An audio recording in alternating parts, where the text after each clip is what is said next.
Yes, we are live. I'm still eating my snack. You're still chewing? Okay. We'll chew together, my friend. What's going on, E? Hey, Hey, that election anxiety is no joke. Oh, dude, I'm a nail biter. I'm a bad nail biter, folks. It's disgusting. It's a terrible habit. I think I get it from my mother. She's a nail biter, or not? She's a nail picker. Anyway, I'm shredding nails. It's gross. I'm like almost 40 years old. This is a disgusting habit. It's a disgusting habit for a little kid, let alone me. a big old little kid. And yeah, but thanks politics. Thanks world. I mean, this is what I mean. I've been voted. This is going to be what I think both of us are sixth presidential election voting. Could it be? No. I don't think. 5. Yeah, this is six. Oh, 2000, 2004, 2008, 2012, 2016, 2020. Wow. So, it's never felt like this though. It's never felt like this because it's never been like so much crazy shit. Like every day is something just keeps coming at you. Unbelievable. Man. Well, I'm thankful that I'm in graduate school right now. So that takes a lot of my energy, a lot of my focus. I'd say so. Hey. So it's good. It keeps me busy, which helps me a lot from just clicking the news obsessively, which is not good for your mental state. No, we should talk about that. Maybe we could have a specialist come on the show, talk about doom scrolling and how negative it is, not only for your mind, but for your hands. I've been taking a break from looking at news on my phone, and I've been taking a break from typing. And because I've been wearing a wrist brace because I've gotten some you got carpal tunnel?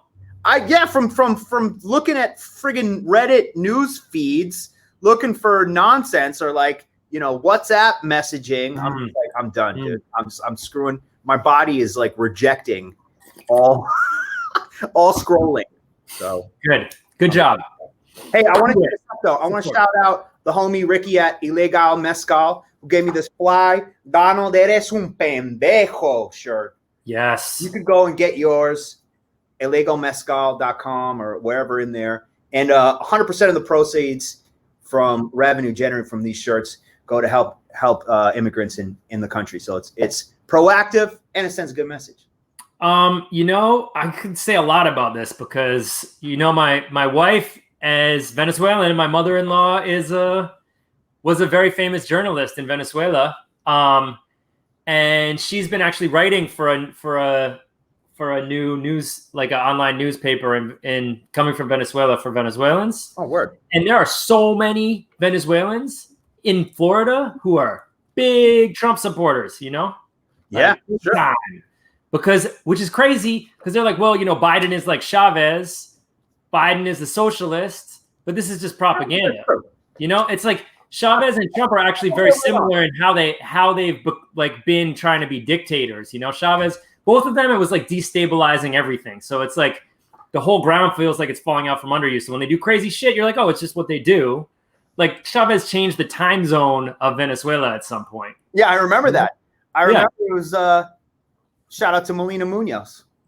So all you Venezuelan Trump supporters, dig a little deeper. Biden is not a socialist.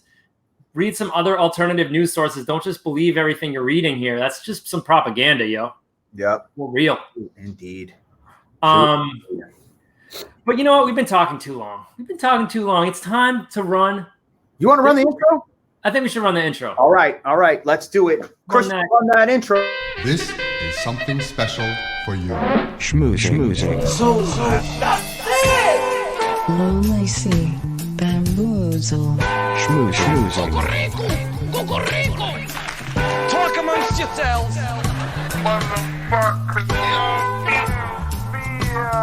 Schmoozing. So. Are you ready? The show's about to start. For you today, we've got a great show for you today. And if you are tuning in on the front page, welcome, Twitch fam. Welcome to Schmoozing. We like to talk about music, history of raving, of course, some politics, some nerdy stuff, which we're going to talk. We're going to talk some nerdy stuff. I can get nerdy right. Don't tempt me, Eli. I will get nerdy. I will get nerdy up on her schmoozing. That's right. Today on the show, we have a special guest, Lele Sacchi from Milano, Italy. Yep. Yes, y'all. He's an old friend of ours. I think almost 10 years back. We've been DJing in Milan, so nice to connect with our Italian fam right now. Missing Italy very much. Not getting to go there this year. I feel like we would have already ping ponged around Italy by now a few times. Yeah, for sure. So that's dope. Sending love to all of our Italian peoples. We're gonna get Lele in here, talk a little about history of Milan clubbing and Italy, Italian dance music, and also just what's going on with him during these crazy times. But yeah, let's get nerdy. Let's get nerdy. All right, nerdy. Yes, I can. So check it out. Hey, nerds. Hey, music producers. Hey, historians of dance music culture. Check it out. Just last week, Derek Carter has created a store on reverb.com. I hope you know Derek Carter. Derek is, one of the Chicago greats, one of house music greats, and also a disciple of Frankie Knuckles himself. His contribution to house music is just insane. And I'd love to get him on the show because this guy is like pure banter. He refuses to do any live streams. He's like the no live stream guy. He's so funny. Derek is the sweetest, yeah, craziest, awesome guy. Hey, let's slow down, go back up to the top. But check out what Derek is selling. If you can go back up, he's selling so much dope gear. He's got his 909, which he mentioned on the shop at one time was lent to Jeff Mills to perform. So a lot of greats have used that to perform live. He's got 2 MPCs, 3000s. And then we can start going down. This one down here, the Fizmo, which looks like the neon colors. That is a weird Ensoni keyboard that has, I think it's like a FM synthesis, or it's. I've never seen that one. I've never seen that one. Weird one. Shout out to Danny Days down here in Miami. That's where I was able to fiddle those knobs. Oh, he's got one of those. He's got one. It's a crazy sounding thing for pads, lush pads and stuff like that. It's really weird. He's got his Waldorf up there, a bunch of Rollins stuff. I know Eli. 8800, man. I love how that one looks. That's so 90s. I love that. Like you need that synth, bro. I feel like I need donate $2,300 so that Eli can have that synth in his car. Yo, someone buy me that synth. Someone buy Eli that synth. No, but seriously, look, the Casios in here, the CZ5000s. If you're down with trying to get like an 80s sounding at like synth and you're into FM synth, these things, the Yamahas and the Casios, they tend to be a lot cheaper than like the old analog stuff. Yeah. And they sound great. I mean, that DX7 is that's a real classic, the DX7. If you want that late 80s, early 90s sound, it's can't beat that. You can't beat the DX7. And we don't have to spend too much time on this, but if you keep scrolling down a little, please there, Chris. And you will see that there are a lot of I see what's going on. He's got a ton of rack mount studio stuff, like processing stuff, like compressors, preamps. I had no idea because I've never seen Derek's studio. I had no idea he had all this gear. So cool. One other thing, if you keep going one more page in there, Chris, which is just so silly, if he's got like all these speaking spells, he's got like 4 speaking spells in there. Oh, it looks like a couple of them sold. Yeah, some stuff is sold for sure. That's dope. So that's dope. That looks like the last speaking spell left. And I don't think any of them work. So you got to maybe know how to fix them. But anyway, support Derek. Circuit bending, man. By the speaking spell, circuit bend that shit. I really hope this means that he's not like done making music because he's made so much great stuff. But I hope he hasn't been putting out stuff in a while anyway. It's been a while. I imagine these guys are like done with all these wires and they want to go in the box, which I don't blame. I mean, Derek, Derek's a DJ. He doesn't have to make any music anymore. He's one of the best house DJs out there. He can do whatever he wants. Well, support. We love you, Derek. Go check him out on reverb.com and buy his stuff if you collect. Thanks for the nerdery. Nerd report. Yeah, nerd report. That's fun. I feel like we should do some more synth nerd reports easily on the show for all our synth nerds. Yep. Blap, blap, blap. Bust it. What else do you want to talk about? Oh yeah, this week there's a bunch of voter registration deadlines and mail-in vote requests, absentee ballot request deadlines. Here we go. Voter registration deadlines we're looking at coming up. Arizona, Arkansas. Actually, we just passed a bunch of these. So coming up next is Illinois. Online is you still got a couple weeks, but wow, it's less than a month till the election, so we can see. If they're watching us from Arkansas, if you're watching us from Arkansas, what's up? What up? What's up, Arkansas? I've never been there. What's going on? Yeah, true. Yeah, so I mean, a lot of these are coming up. There's a lot that have closed, a lot that are coming up. So get involved. Hit ravethevote.org for more info on registering, checking your status. We just had our final Rave the Vote episode this last weekend, which was like a massive weekender over 2 days. 1.5 million viewers. Amazing. We had a couple thousand registrations. So Raving the Vote is it's been really, really amazing to be a part of this cool initiative that's took on a life of its own. So big shout out to all the DJs that made this, that donated their sets. I mean, there were some serious highlights. Jubilee smashing it up from Good Room in New York. DJ Jazzy Jeff, the one and only Magnificent, giving up his just he is magnificent. It was incredible. It was an incredible set. It was so Jazzy Jeff, and he just took it all over the map. And of course, DJ A-Track, big respect. That was so entertaining to watch. And of course, thank you to everybody that did the House of E-Funk after party.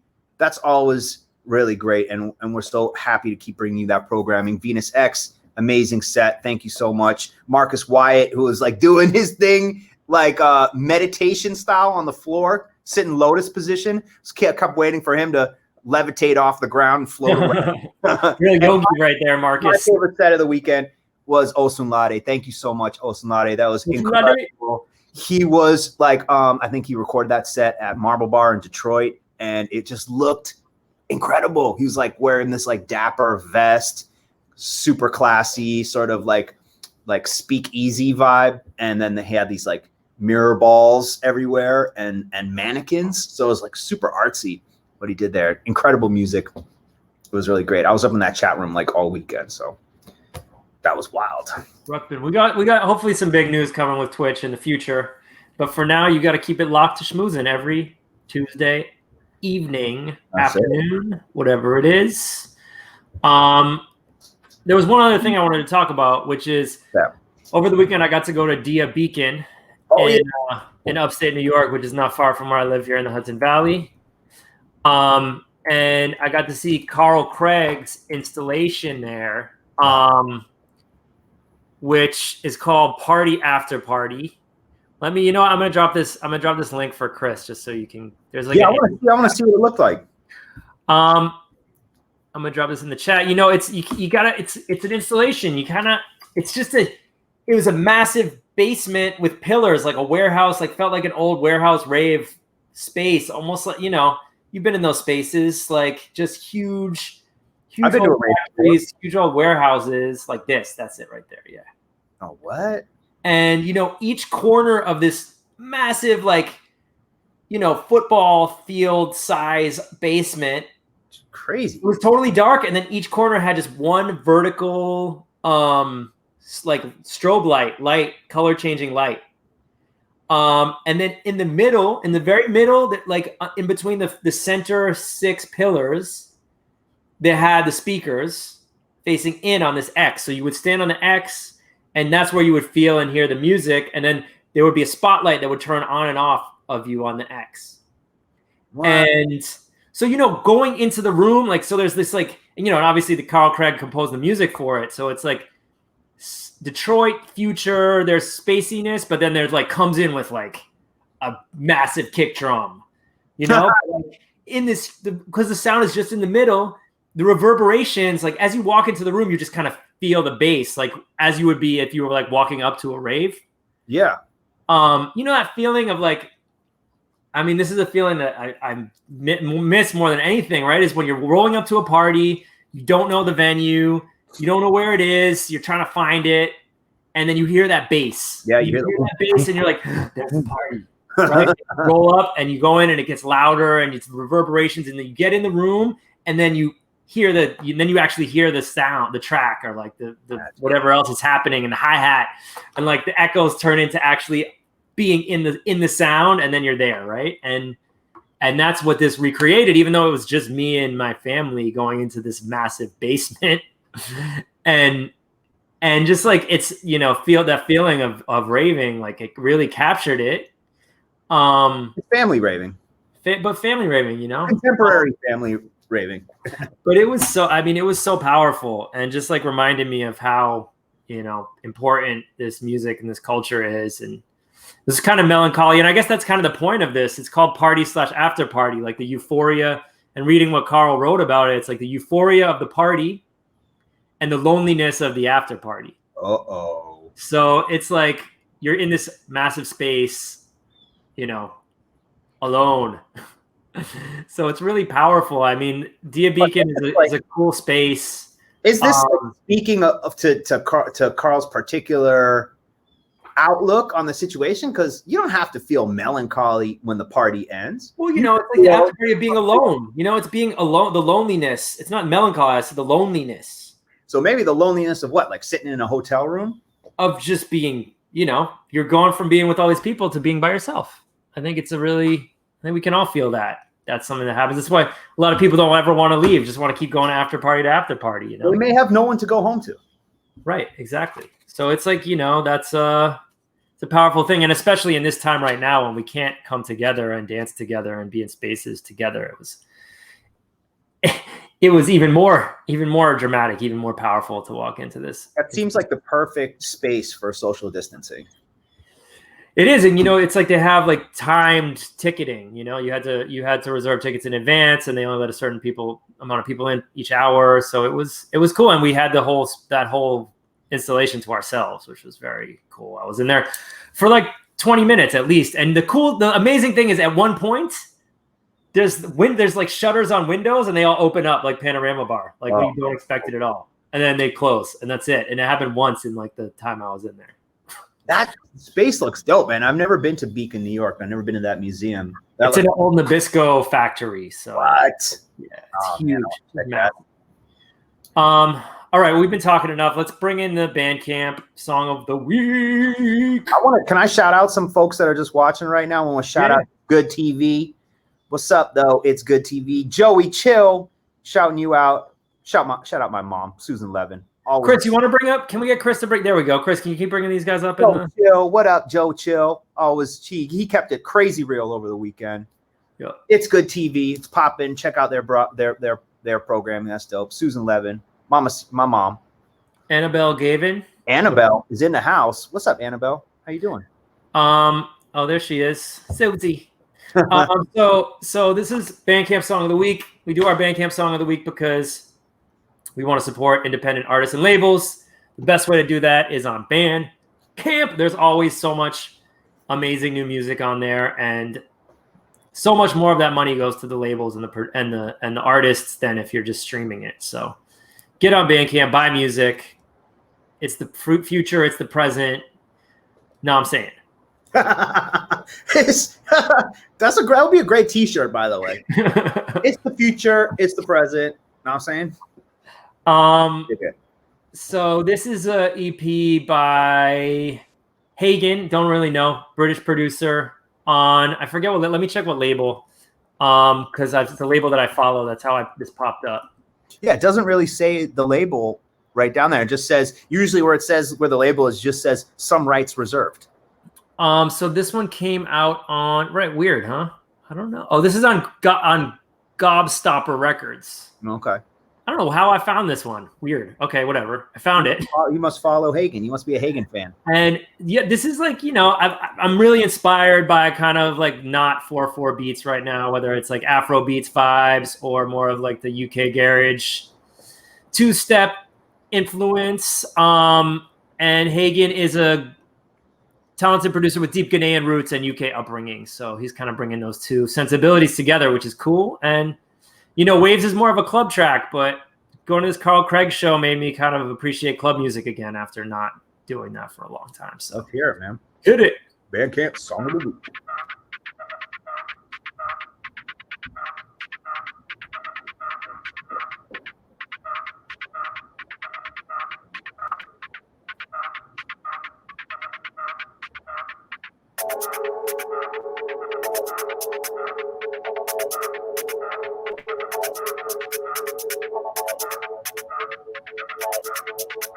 Oh, Car Star.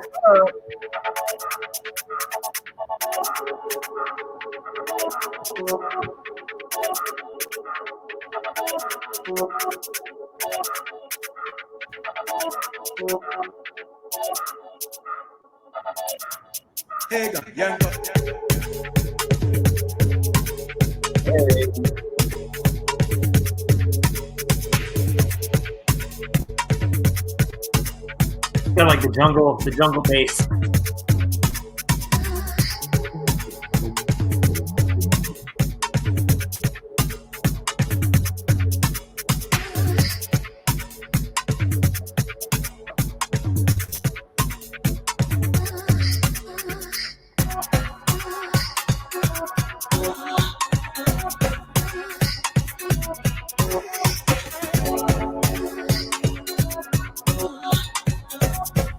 You telling Pete.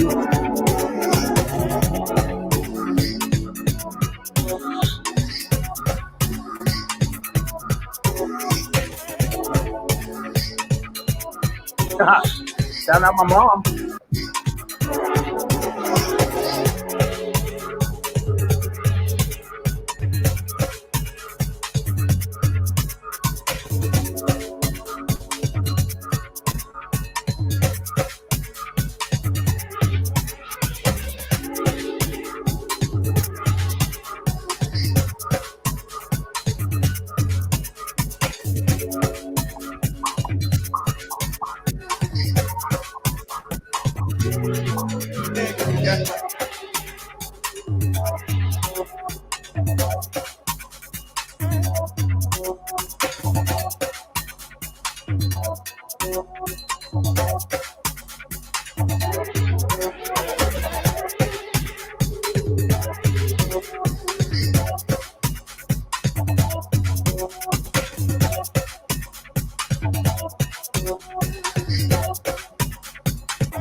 You know these guys are from the UK when they in the track the script and they say whilst. You say what? Whilst maintaining his roots. Whilst. I want to start putting that in my book. Whilst.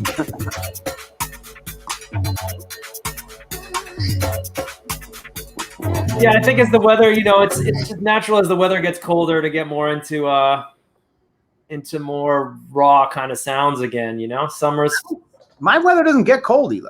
Yeah, well, so you're gonna just stay tropical all the time, but I kind of like the seasonal musical changes. No, I'm just messing. Here in the north. I miss the season.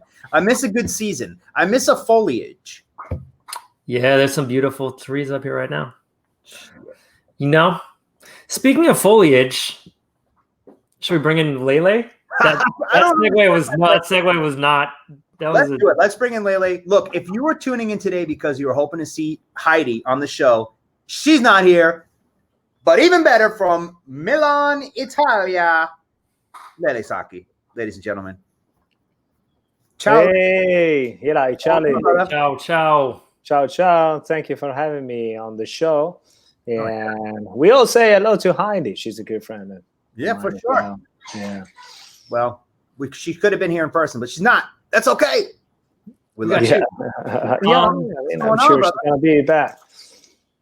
So Lele, what's going on? How's life in Milano? What's been going on? Well, you know, we cut the part about, you know, everything that is not going right. We all know what's not going right, and all over the world, unfortunately. And for everything else, it's going great. Shit. I mean, you guys got slammed real hard early on in COVID. Is it starting to flare up in Italy right now? Because I was reading something about Portugal and France. France is all locked down right now. Yeah, I mean, it seems like there's a second wave on in Europe right now in a lot of countries, and Italy is having a part of it. But still, at the moment, it looks like better than some other countries, you know. That's good, man. But this is not a football game, you know. It's not about the World Cup and like us rating better. Unfortunately, until this shit is around, we're not safe. None of us are safe. Ugh, just terrifying, then. Yeah. But yeah. We were.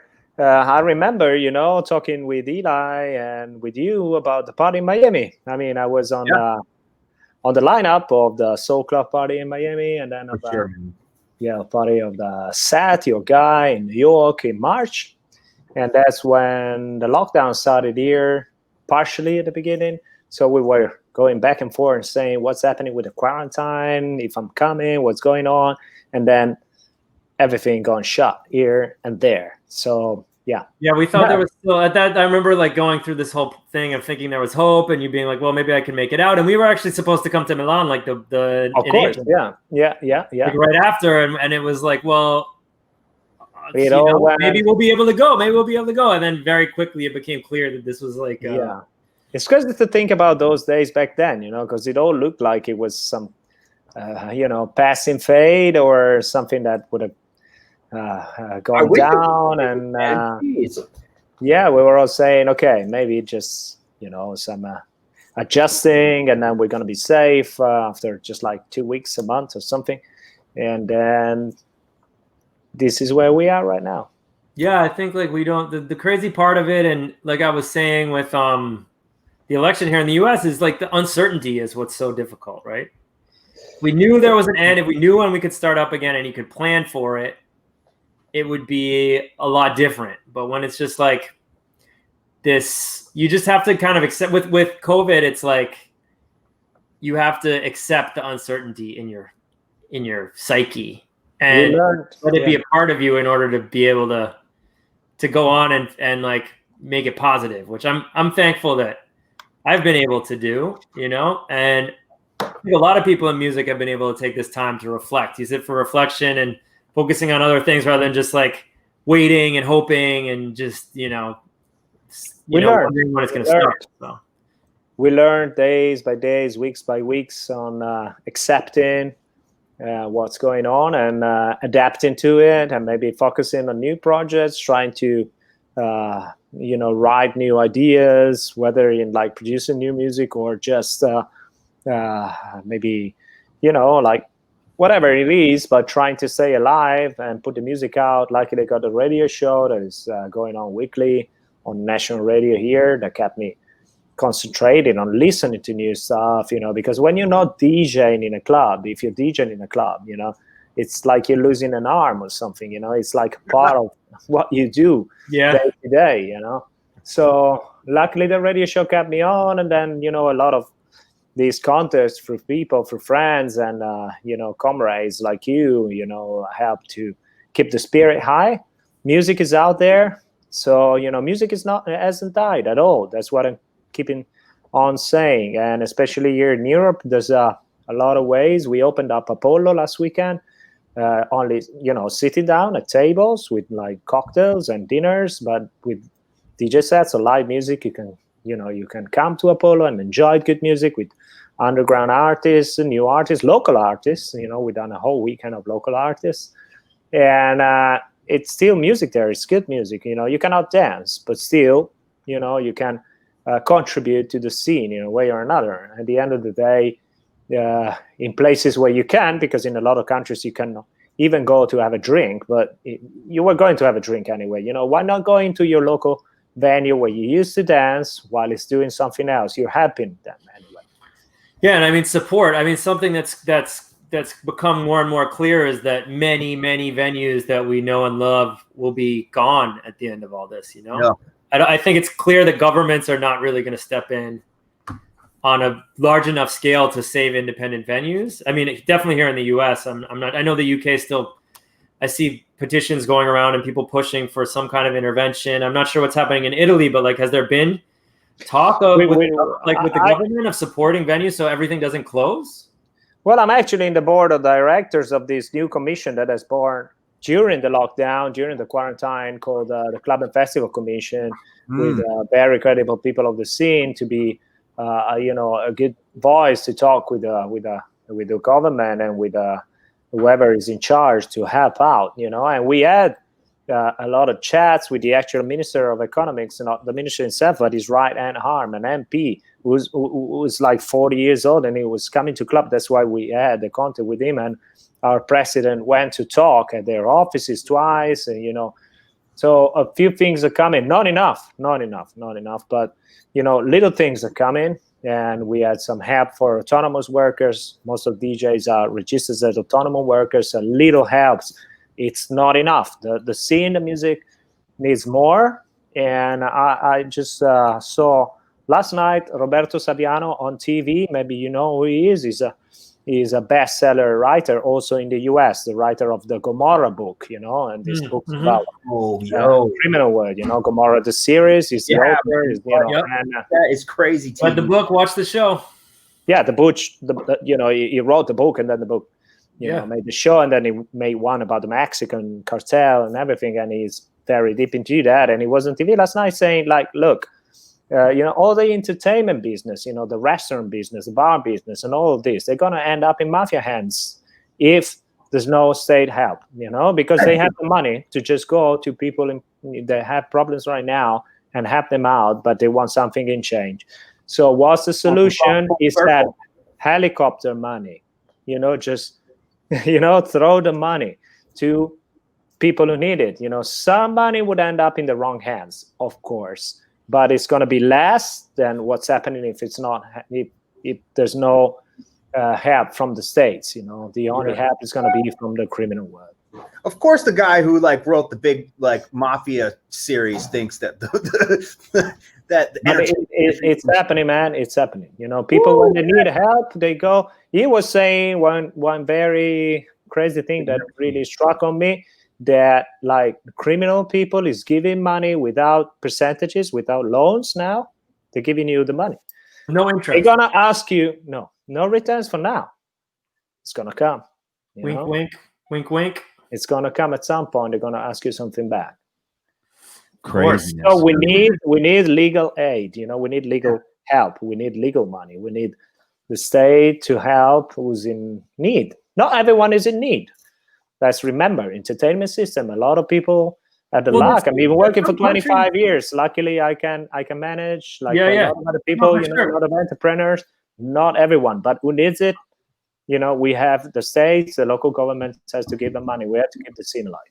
Well, I mean, some countries took this as an opportunity. Universal basic income has been kind of a buzzword more and more over the last few years, and sure has. I know Spain actually took COVID as an opportunity to implement universal basic income for everybody. I mean, obviously, it's not going to help venues, but it is a lifeline, I think, for a lot of people, and that's something that I feel like should be discussed more globally as a solution to this, rather than just bailing out businesses like we did in the U.S. Which, I mean, I'm not complaining. We got both me and Charlie's, businesses got bailed out. We got bailed out. Helped us survive for months, for a little bit. Yeah, I mean, maybe for bail months out at least. But as we see with our government just stalling out on any aid packages because everybody's so divided in our country, it's like, what do we all do now as independent contractors, as small business owners? I mean, as venues, that's going to help us get through the winter, because it's not going away. The venues are not opening. restaurants are not going to be open at full capacity. Clubs are not going to be open. Well, wait a minute. Muslims are That's out of state work. by state. That's region by region. Because down here, the strip clubs are open and Right. slammed. Right. I mean, Florida's crazy, obviously, and Space is reopening this weekend in Miami with the Martinez brothers, limited capacity, and they're going to be doing table only, no dancing. Eli, it reminds me of Underbar. No, we used to, Eli and I used to play at this club in Boston downtown in Theater District, and it was like they was no didn't dance have a floor. dancing license, so you were supposed to they had no dance floor. There was a bunch of tables everywhere, so Playing obviously house people music ended from up tables. dancing on the tables. But yeah, this is going to be a big test. I'll have to find out how that goes down. You know, it's like ticketed only, no guest list. I mean, how Very much expensive is it? How much is it to get in? Like, I feel like this just I feel like it's like 100. Like this just I don't. makes I can't the speak. divide between class in music and clubbing even worse than it already was. Like, this is something that's Yeah, it's crazy. I was dangerous, thinking about like- it like, how would this thing even go down? But it's like, oh, yeah, there's been 20, 30 years of table service culture, bottle service culture, where people are already used to just like not being on a dance floor or mingling, but like in their little private section, you know, holding a bottle of liquor and swaying back and forth or something. You know, it's like, yeah, I think that could be like the future of nightlife.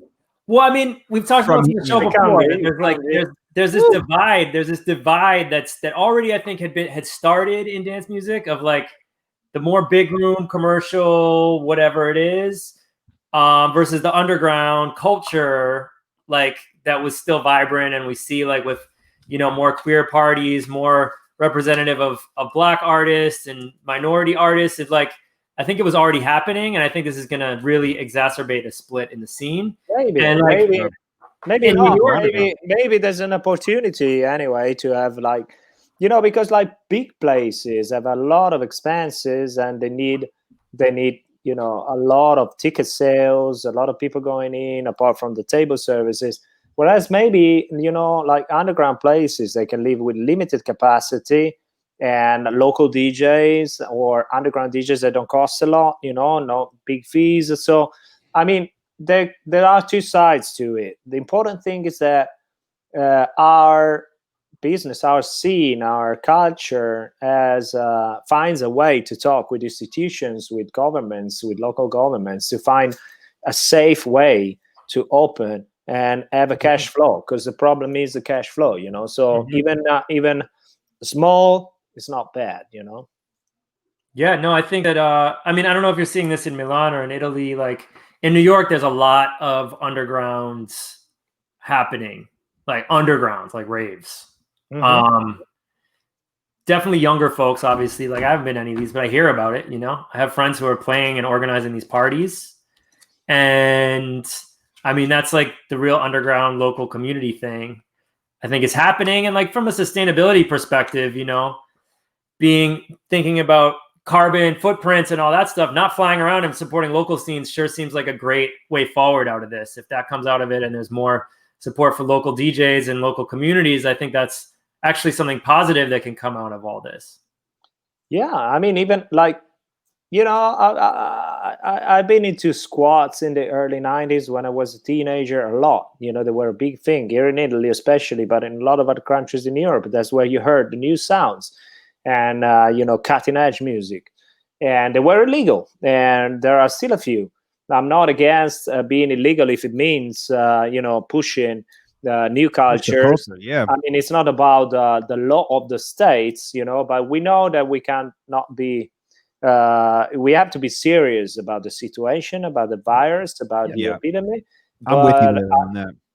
I don't think that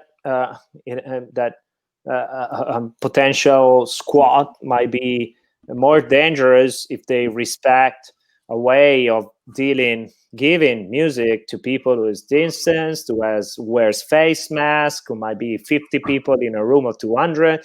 There should be ways of being safe, because like if you look at Italy was having really good numbers after the lockdown, and the summer was basically nearly free, and we had nearly a month of clubbing in a few regions. It was local governments deciding some angles to the laws, But also what we saw is that the restaurants, even now that the numbers are spiking up again, even if luckily the medical side of it, it's not that bad. I mean, not like 6 months ago, and but the restaurant side of the entertainment business is basically like normal, So I believe that if the restaurants found a way to work, we can find our way to work.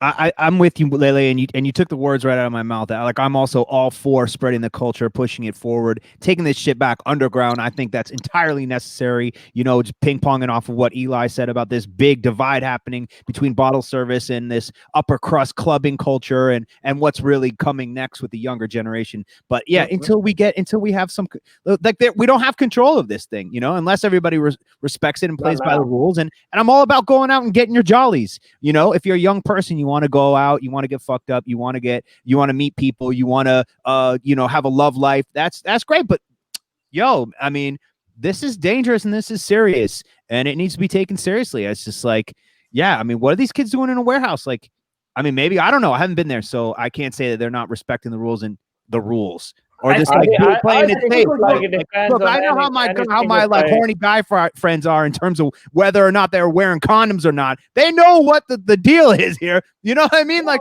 people make silly decisions.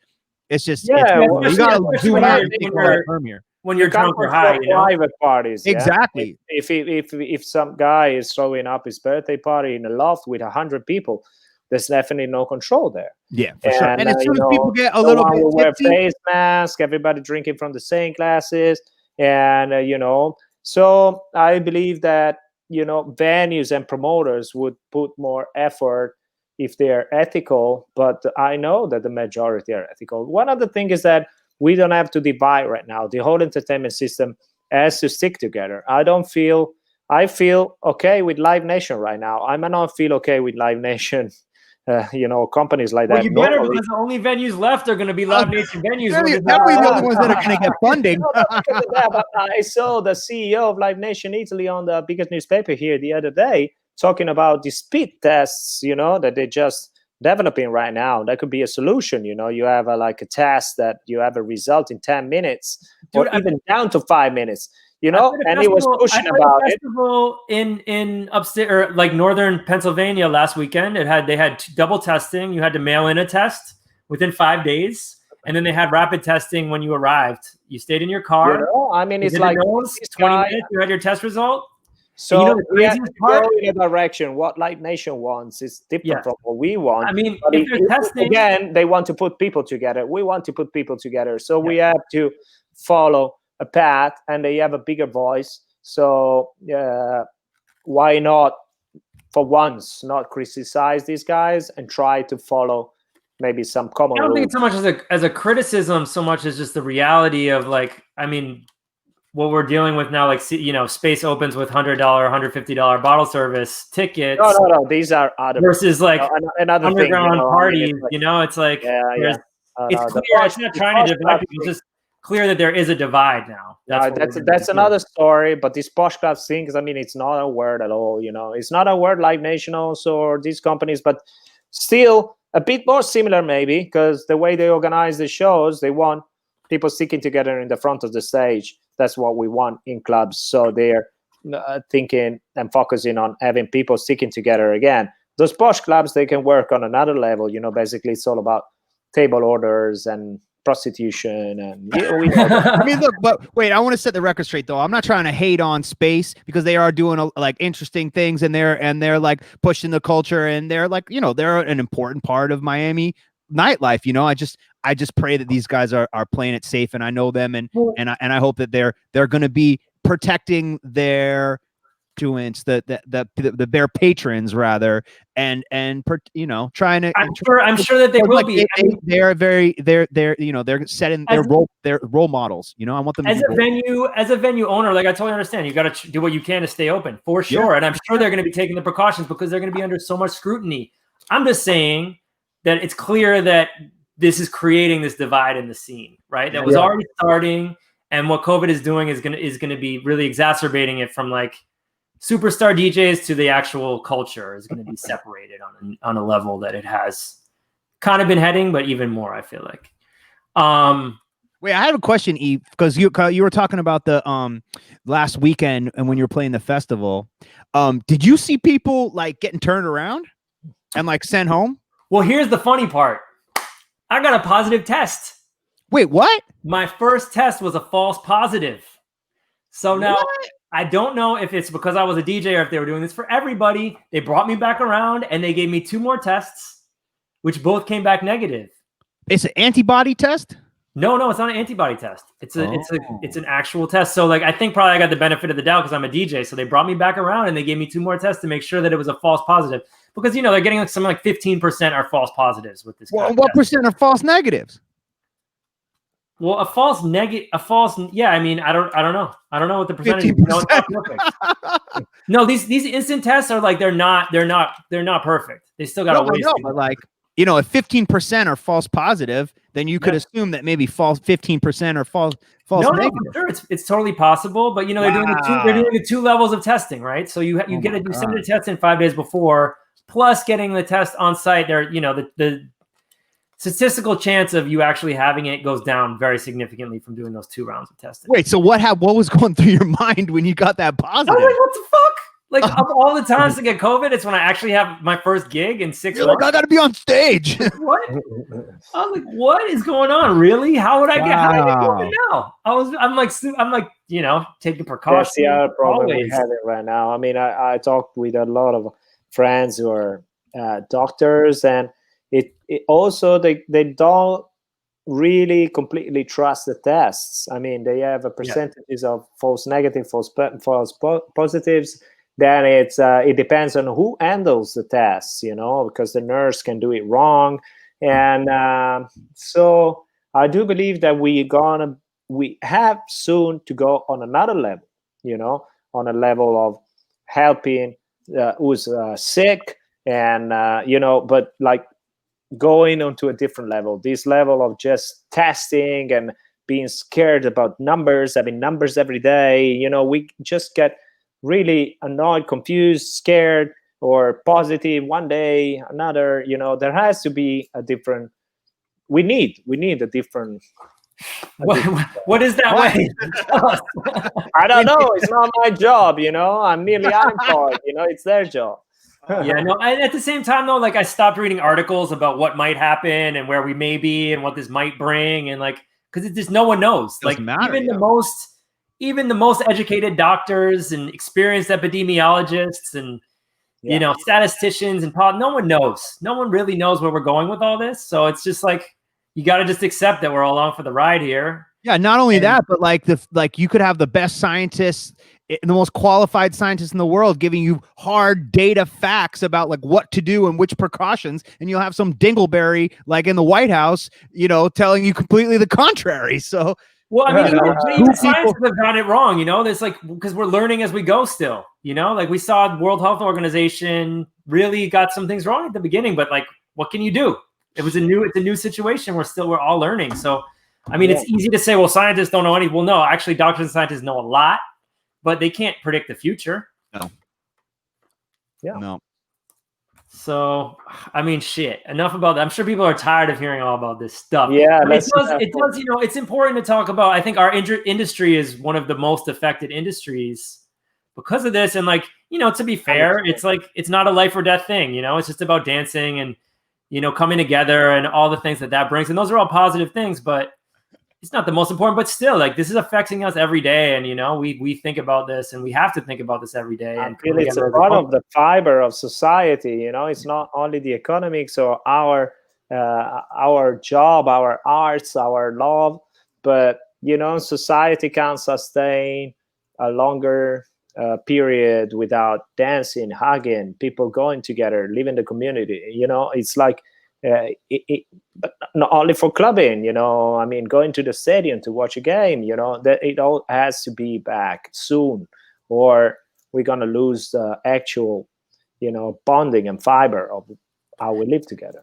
Are you seeing like politically in Italy, it's like dividing people, or is it brought the country together? Not at all. No, it's dividing people. I see, like everywhere in the world, it's. I will feel there's a little bit of like people who feel more like democratic or left leaning that are caring more about the actual health situations, and probably a bit of people leaning more on the right side, trying to hoping maybe to believe more on the like kind of minimizing the situation. But I think it's because generally after the big web revolution, the situation, the kind of thinking has gone global. So what's happening in America or Vietnam or Italy or Holland is not that different. I don't even want to open this can of worms right now. Let's not even go there. No, let's open up a little bit of music can of worms. How Yes, about that? please. Yeah. That's fine. Yes, thank Just you. for people that have been watching and they're like, these three yokels over here chatting all this shit. Who is Lele Sacchi? What's going on in Milan? Can you talk a little bit about your background, like what your role is? I think I'm gonna give him a little intro. Lele, we met. Yeah, do it. We Do met, it. You do intro. I think the first time we played in Milan was at Alita Festival, right? I think it was the tunnel. At my night, the tunnel, and I was the wasn't tunnel. there the first time. I can't tell you because I remember very well booking you with Golly because I already loved your music, your re-edits back then, and probably I can't remember if Extravaganza was already out, but No, I think this was probably early 2011, right? Or yeah, no, you came in 202011. You early came in 2010 or Yeah. 2010. or 2010 maybe. Yeah, 2010, It and was you were out of early town for stage for Manfredi. you, but Manfredi DJ Tennis was our host. That's 'cause you were out right. of town. That's well, right. he was probably around because he was around a lot in the city, and he was a big friend, and he was a partner in Elita back then. But Yeah, look the at night this. was not about Elita. The first that he played, it was one of my nights with other kids, Jero, Vladi, and Diego. I named them because they were such part of those years for me. And this is Magazzini Generale. This is the big club that I played for 12 years that I shaped the scene here because it was a big club. It's still around. Now it's closed, but because of COVID. But it's nearly 2,000 people. It's 1,500, 1,800, and we did a Friday night there called Jet Lag, and a Wednesday night for students, packed every single week, twice a week with electronic music. Wednesday night, which was free entry, more like students and kids. Friday was paying entrance, and we had like everyone. You can name one. He came there. And in 12 years, we had everyone playing house and techno. And it was a fantastic night. We had the LGBTQ guys on the stage, fashion community, younger kids. Everybody was there. And I was lucky. Well, actually, they called me there, so probably I deserved it. I mean, and I was there for 12 years, running the night and being resident there. And that was like from 1999 to 2012, more or less. Wow. At Tunnel, I was there before when the venue opened, which was an alternative underground venue. In 1995, we had this scene, which was really hot. It was squats and new clubs, and doing all cutting edge new 90s music. And then we came back, me and some other guys, the ones I mentioned, in 2010. Then when you came, that night I know because I booked you and you played all night. And I was DJing somewhere else because luckily in my career I've been playing a bit here and there, everywhere, in the country and also international. And so sometimes I was not there, even if I was partner of the night. So the first time you came, I wasn't there. But then from then on, I was always there, and we made great friends. Wait, that was when we met Manfredi that first time. He took us out and he played us some music, and that was early. That was before he was actually like a successful DJ. He was just like a promoter guy. Right? Yeah. Of course, Manfredi. You might know Manfredi as DJ Tennis. I mean, here so watches this show. But before DJ Tennis, it was Manfredi, our friend, who was actually mostly booking agent. Booking agent and promoter. And then because of the great music knowledge he has, at some point he founded Life and Death with Tale of Us and Thug Fucker, and then he started DJing at some after party, and then his career as DJ went over the roof. So I just want to throw in there, like, for a lot of people that have maybe never even been to Italy, certainly never gone clubbing in Italy, just to like paint a picture for them, like Italian nightclubbing, like Italian nightclub fans are like fanatic. Like, you guys have, there's a real passion for the culture, for the DJs, for the visiting DJs, out of towners. We got so much love, and you know, we love playing in Italy. That's for one of the reasons. First of all, to come see you, Lele. Second of all, come eat some food. But third of all, because the fans are just so passionate and awesome. I mean, they are just up for it, you know. So yeah, man. I mean, you had a great run in Italy. I mean, I think you you went off like, this is Tunnel. This is the night that you played. This is Ali Tishworth's great friend, and this is me drunk at the end of the night. And but that's how Tunnel. That's the stage. I think there's gonna be some shots of like last tune on the dance floor. It was crazy every single week. I mean, you know, some DJs were coming either at Tunnel or the magazine asking me, man, this is amazing, you know, how often do you throw this? It's like monthly or bi-monthly. It's like, no, it's like every week. You know, you know, I can't believe this. And it's like, no, it's every week, but there's another 4 or 5 clubs like this. You know, worse. Whose armpit was that back there? Look at that. This guy with the tattoo. With music go ahead, is the answer is on his chest. The tattoo says music is the answer. And now he's playing music is the answer. Playing. No, they're like his girlfriend. Some other girl's trying to get up on there, and then there's another girl like, get up, yo, stop touching him. Yeah. This is also what we were seeing 3 times a week for a long time, man. I mean, club culture is serious in Italy. We have a long serious. No, this is Tunnel. Yeah. Italy is also the first place and the country where we've seen the most fans with soul clap tattoos, with our logos tattooed on their bodies, and they'll show up at the end of the night, and it's just like, wow, these guys are serious fans. They got our shit tattooed on them. Yeah, you know, people take it seriously. Plus, I think you came at the right time, and of this, there was a new wave of artists coming at that moment. And a lot were more into the minimal, more like Berlin sound, or you know, some more tech house, big bass lines, Life and Death sound. You know, there was a new wave at that point. But you were representing a more US house version of it, which is deep in the veins of Italian clubbers. You know, that is absolutely correct. The connection between Italy and US house has gone, you know, long standing, you know, back and forth, ping pong. So I think you managed to get through it. This is Ivan, my good friend, Ivan Smaget from Paris, who had also a long run of love with Italy, with the scene before you know, the one in the mid 2000s when the electro scene came out. And Ivan was at the forefront of it, and people loved it in Italy. That's me again. End of the night, I was always quite unpresentable. I don't know. But you know, that's clubbing. But so we had them all, you know, and Milan especially always had some kind of a big connection with the underground. It's a big city. There's a lot of different, you know, backgrounds coming in. You know, you have like, it's an industrial city at the center of a huge industrial area, and so you have the working class on one side, but then you have the fashion world, the design world on the other side, which is known worldwide. So it's the mix of it. I think it makes it quite unique and quite exciting. And yeah, this is a crazy part. Chris, can you rewind this one? Let's bring this one back to the beginning. So this is when this is actually I think the second time we were in Milan. This is 2011. We played with Wolf and Lamb on our DJ Kicks tour at this massive theater. Yeah. This was a crazy vibe. Our big hit at that time, and everybody went nuts. We had this. There was this like big club room here where like you can see all these people, but in another room was a whole art marketplace and design area. It was really intricate. Yeah. It is. This is Elita Festival we did it for 10 years during Design Week.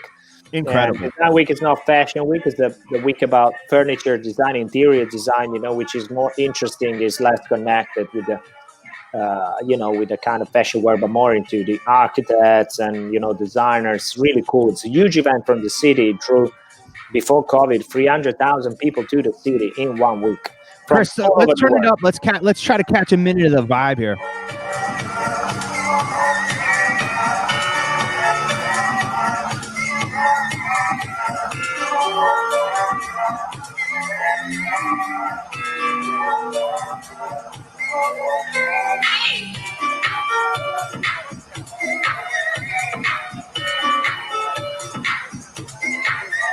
If only you could see the other view from the stage going out into the Because crowd. there's a balcony Yeah. too. We like really, it was an amazing, amazing The room. other side is even more, much more.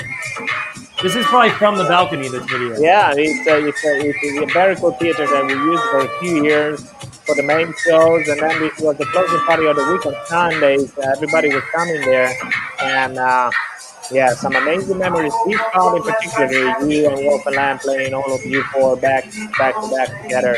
It had some. I mean, there's a lot of people who still talk to me about this party.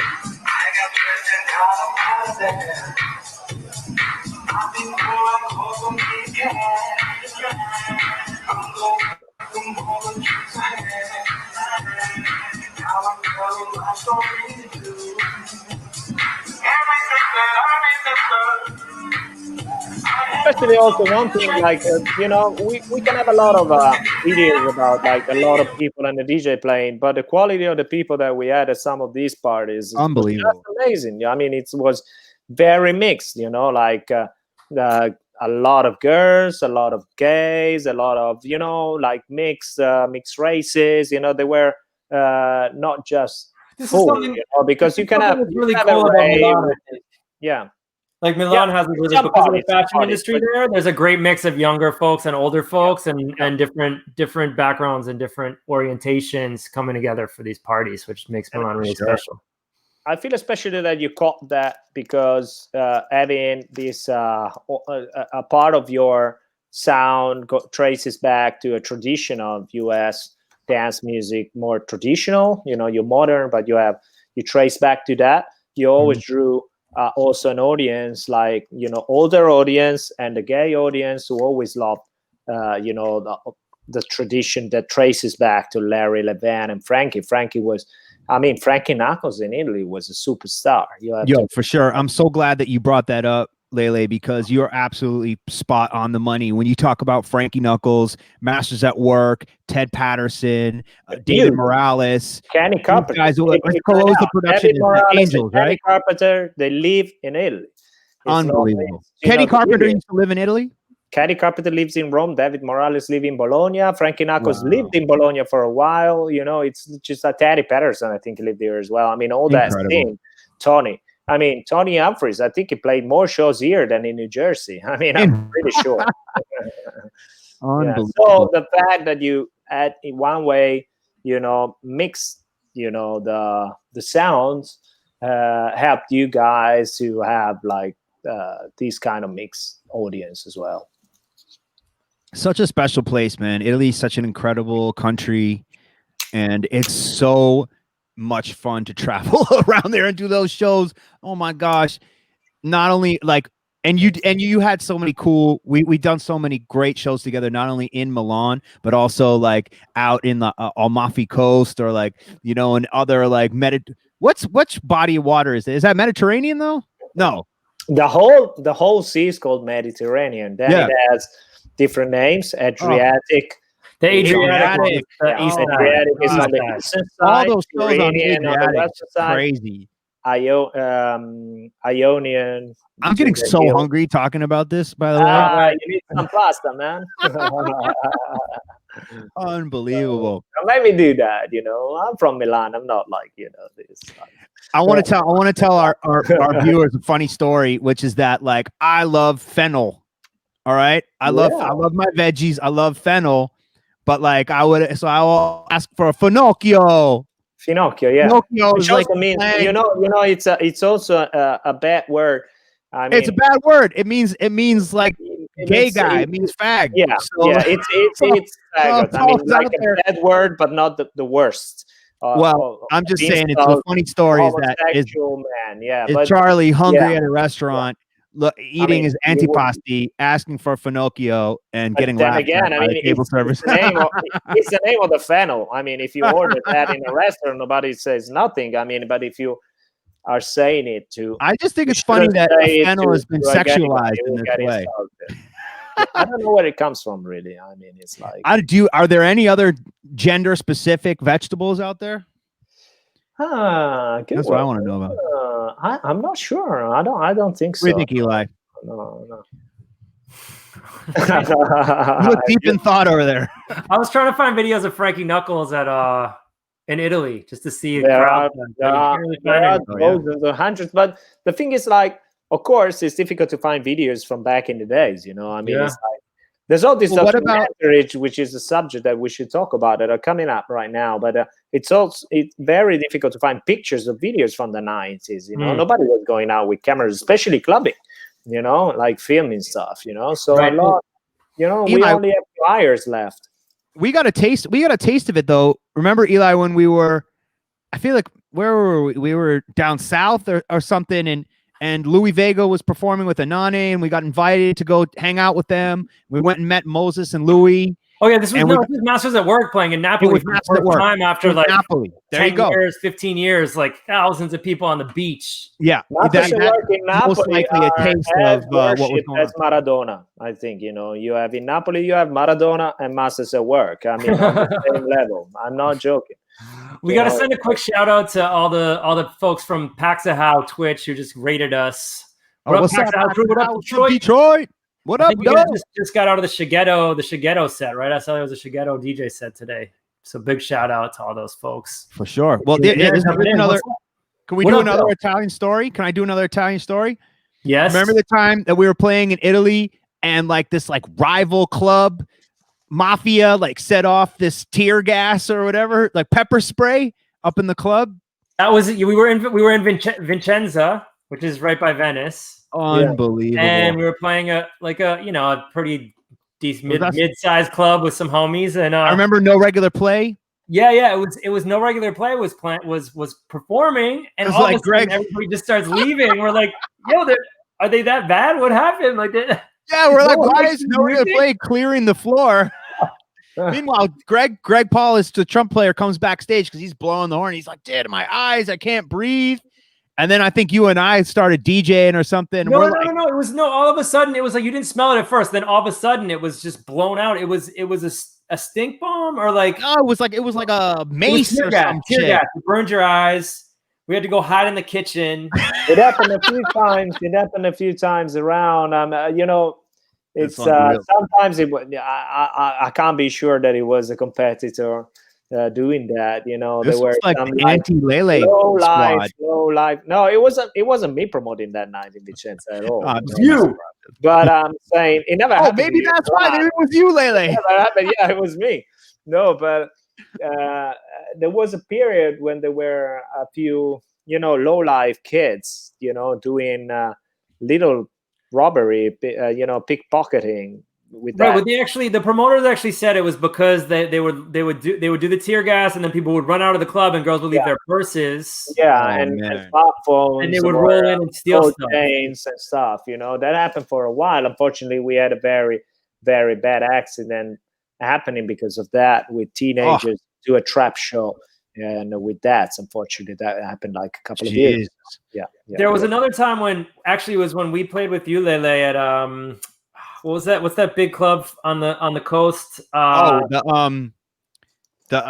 sent you the flyer. We did that in Puglia. It was Ricardo Villalobos in the main room. With the pyramid. With the pyramid. Yeah. Cocorico. The Cocorico. And so we played in the side room, and it closed at like 6 or 7 a.m. And we're like, okay. Yeah. Maybe was this with you, Lele? No, maybe it wasn't with you. I don't remember. No, it was with you. You have the flyer. Exactly. Yeah, I played there many times. Yeah. Wait, can you just like can you paint a picture of what this club looks like though? So Cocorico, it's a glass pyramid. It actually had to reopen with a new ownership, a really cool new owner, a really serious entrepreneur who would have put, all renewal that he started doing, and hopefully next summer we'll see it. And you have to understand that Cocorico opened up in 1989. and it closed like last year because they had debts with the older ownership. But it opened up in 1989, especially for house and techno, like a venue for like 4,000 or 5,000 people that opened up on the coast, not for anything, just for house and techno in 1989. That means that someone put the money in 1988 or 1987 saying, look, this is what the kids want. They want house and techno here. Let's build a temple to that. And it's been a European. That's it, dude. It is a temple. It was a temple. It was, and it will be back. It will be back because the new ownership is tight. They're gonna go for it.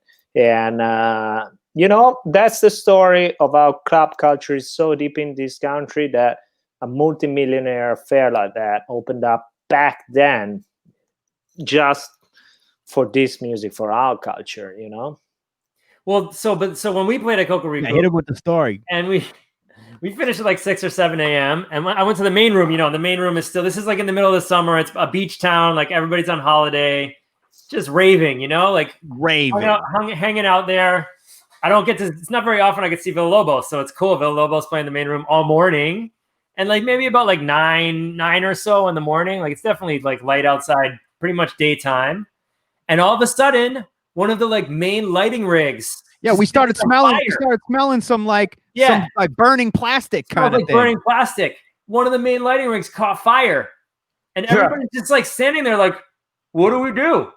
Like the dance floor is looking up at it. Some like burning parts start falling down from it. It's like toxic smoke from this burning light, and like everybody's like, "What do you do?" Villalobos keeps playing. It's like everybody's looking, just watching it. The music's going, and everybody's standing. Yeah, there. Look at that. Like one of these like lighting things is on fire, like burning, debris falling. No one knows what to do.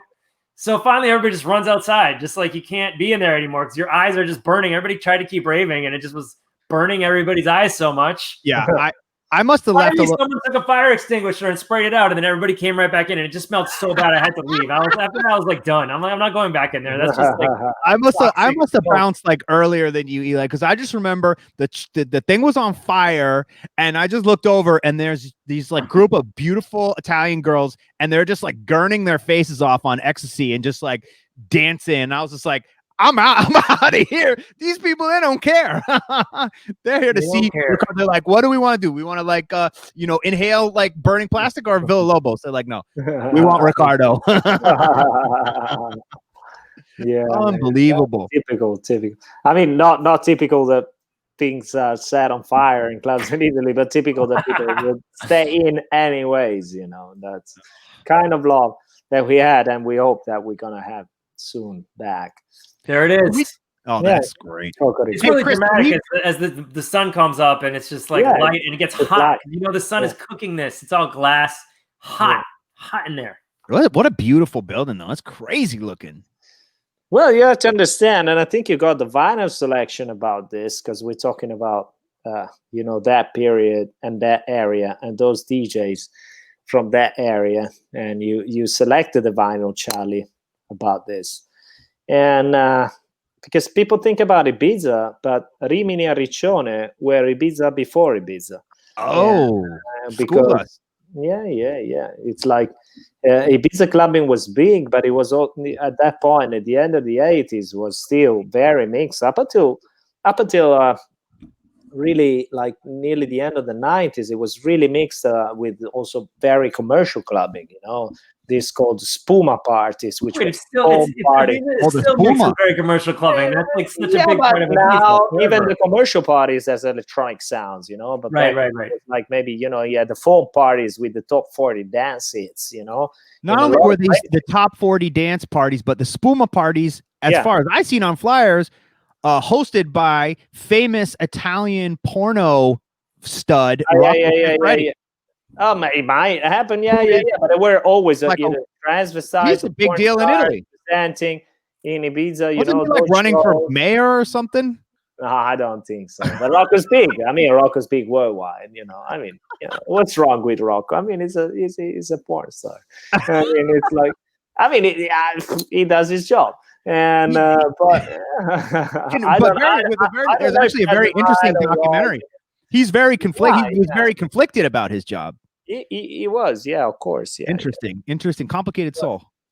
But yeah, whereas like the Rimini Coast, Rimini Riccione, Gabice Mare, we had Baia degli Angeli opening up in the 70s. Baia degli Angeli was like the most beautiful disco in the world in the 70s, and the guy came to New York and saw the disco man in New York and opened up Baia degli Angeli there. And in 1977, Daniele Baldelli and Mozart, who were like 17, 18, took over, the rest of the DJs, because there were these two New York guys called Bob and Tom, who internationally nobody has traced them back, but they were given a like the police said you can't come back to Italy anymore, because they were also importing not only records, but with the bags they had drugs with them. So there were New York DJs, because disco was New York. But after them, it was young Daniele Baldelli, young Mozart, at Baia degli Angeli, which was an amazing place, like one of the most beautiful discos in the world, playing only disco music. And the guys developed their style, which then became cosmic and Afro and everything. And that was Gabice's just off Rimini. You have Riccione in the middle. That has become like the club capital of Europe for a long time. And when house music hit big time, Flavio Vecchi, Ricky Montanari, Massimino, all the guys, they were like, and then Ralph, and then Claudio Coccoluto, they were the biggest house DJs in Italy, in Europe, but they were just playing there because all of Europe was coming there. So they wouldn't go to Brussels or Paris. They were asked, but they wouldn't leave, Etos Mama or whatever, the big clubs back then, because it was so good there that, people was actually flying to come, and it was only house and techno. When Ibiza was still mixed, which was good, because it was what we called like Balearic afterwards, but it was still a mix of everything. Whereas here, it was 4 to the floor. I see in the chat that Twitchy Joe said that he's surprised that what's the name of the club, the pyramid isn't more famous, the Cocorico.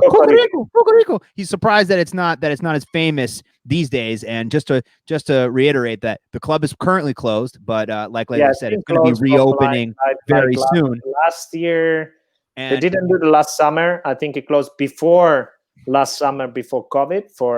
But it's because you told me it's because they started doing more like mixed nights. They had reggaeton nights, and there was like more younger kids. But generally that happened everywhere. Yeah, but for sure that this club is huge. Doing trap and reggaeton sometimes to keep younger kids who are not interested in house and techno that much anymore. So and also Lele, to piggyback on what you were saying about the importance of house music in the late 80s and 90s in Italy. There are some really great compilations out there of exclusively Italian house music producers. And so if you're interested in this sound, like it's some really incredible stuff and some real classics that are specifically Italian. So I encourage people to go out there and dig. Yeah, there's a few. There's this great one by Young Marco curated one, I believe. They did 2 volumes of quite predictable house tunes from him.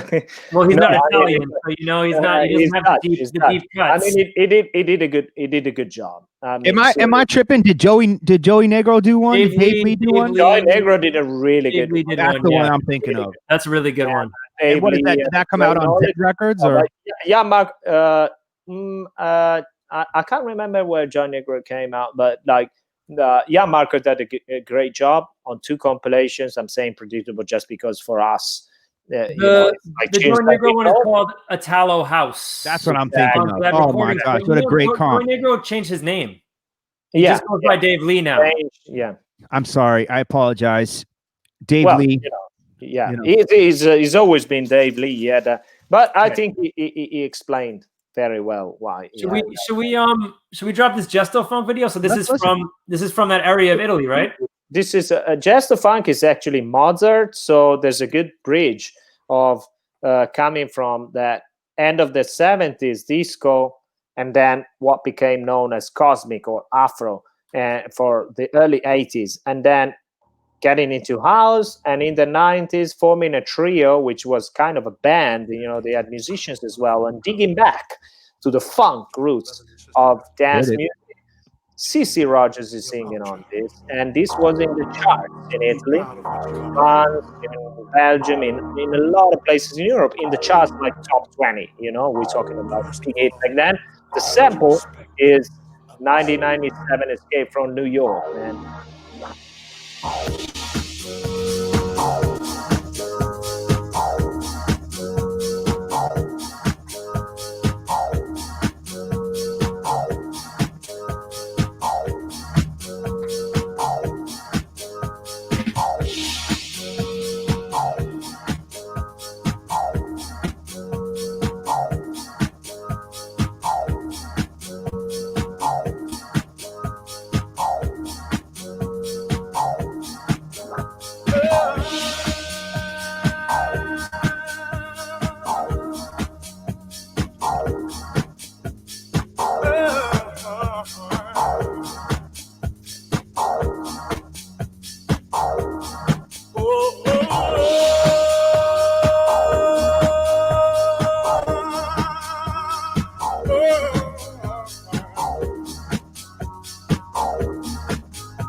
Tell him, CC.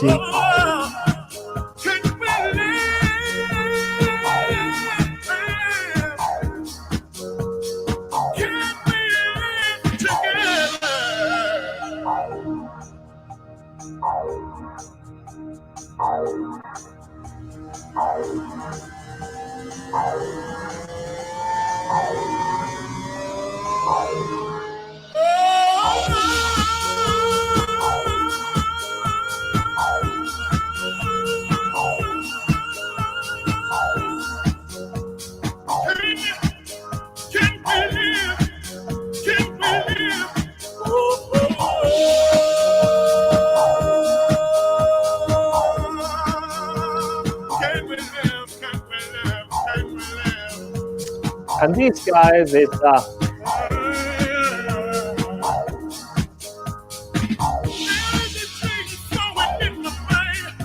Woo!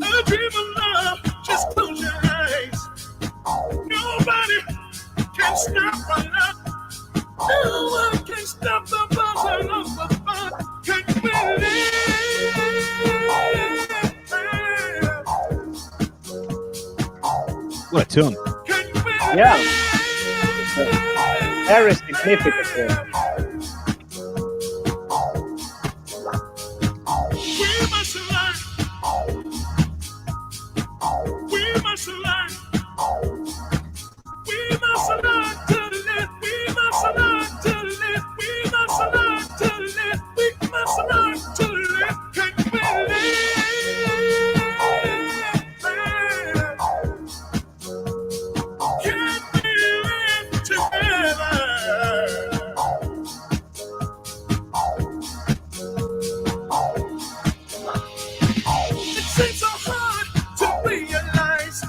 What a voice, man. But if you can, just close your eyes.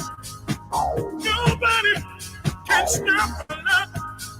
No one can stop the buzzing of the fun. Can believe.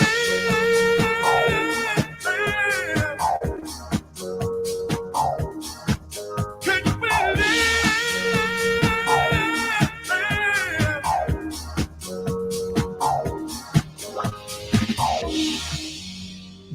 Woo! Yeah, it said this tune says a lot about the history of club culture in Italy, because Mozart was there at the end of the 70s, and then we had Italo Disco, and during the Italo Disco period, in 1981, the John Carpenter's movie 1997 Escape from New York came out, yeah. and this is a sample from it. And so Oh. the Duke arrives in the movie. It's a Yeah. snippet of the original soundtrack. It's just I got the Duke arrives on 12-inch. Exactly. Yeah. Well, you got the 12-inch. The 12-inch, it's an edit done by Mario Boncaldi. Oh, I probably bought it in Oh man, it was at Serendipity. disco tracks. No, it's just And Serendipity Records.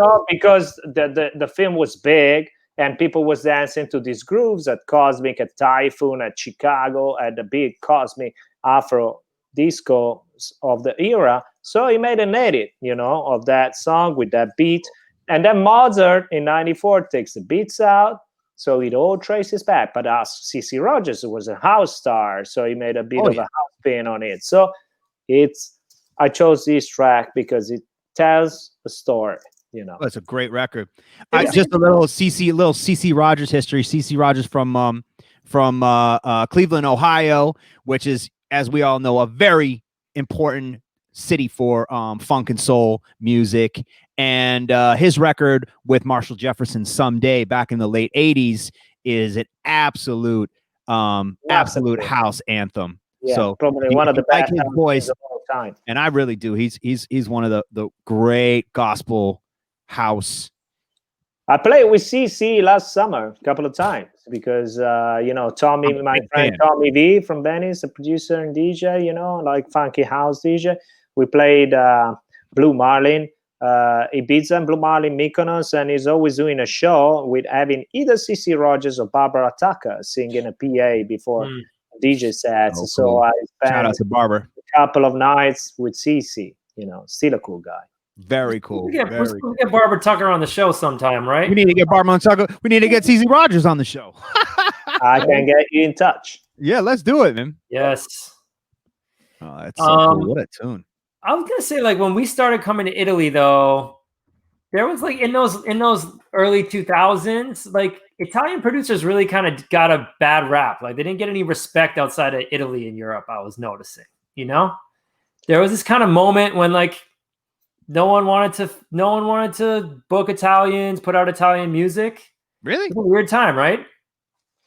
I think that that's not completely true, but that there was a moment when the more internationally known Italian DJs were connected to what developed out of the techno scene. Marco Carola and Davide Squillace, and they're all friends and they're all fantastic, incredible. I mean, more like kind of like the underground upcoming producers had a really hard time for a while. Yeah, because they were so big in a way. They came out of like really underground, credible techno, playing free decks on vinyls and all of them, especially the Neapolitan techno scene.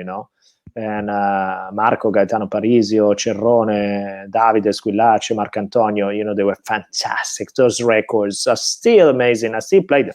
-6 maybe because they're very fast. They were very fast, but it's a funk loops on a techno beat. But then they went into this more minimal tech house and they had a great success, and everybody believed that all Italian sound was about it. It wasn't.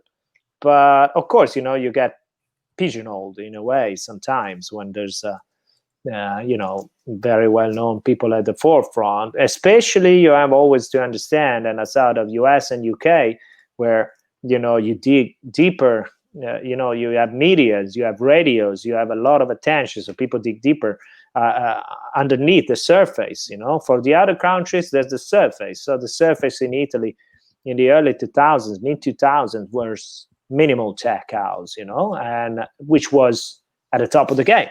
But I understand that maybe more like new disco or deep house fans were not finding the good new disco deep house DJs in Italy. On the other hand, I have to say that my first big tour of America, I sent you one flyer about it, which I guess Johnny Macaroni would love. About Johnny Pink. Macaroni. Shout out. Macaroni, Shout you love it because Chris, I sent you a poster of Pink in San Francisco.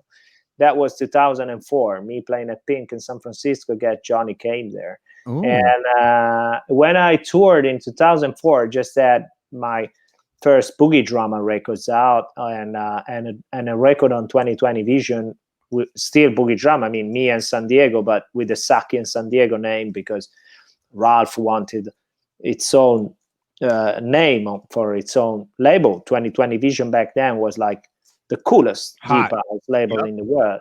And so we had just had a record out, and I was touring the US, and I was playing this new electro house from Europe, like Tishworth, Dirk Crew, Sasse, or deep house, electronic deep house from England, like 2020 Vision and all that. And every town I was going to, there were fans coming with the 12-inch. And in America, people was looking to this European sound, and they couldn't find much in America. So every single one, like myself, I wasn't big, but still, they knew me in some way. So I was going into these small places, Sullivan Room, which then I played for 12 years, at least twice a year, in New York, or, a Smart Bar in Chicago, Pink in San Francisco, the Works in Detroit. And I came to your town once at the Phoenix Rising. I mean, Phoenix Landing. Yeah, Phoenix Landing. Yep. That night it was snowing, and I was eating at Phoenix Landing before playing. I'm sorry if you were eating at the Phoenix Landing. Well, we were there. We had something, terrible. and they said, "Okay, you eat here."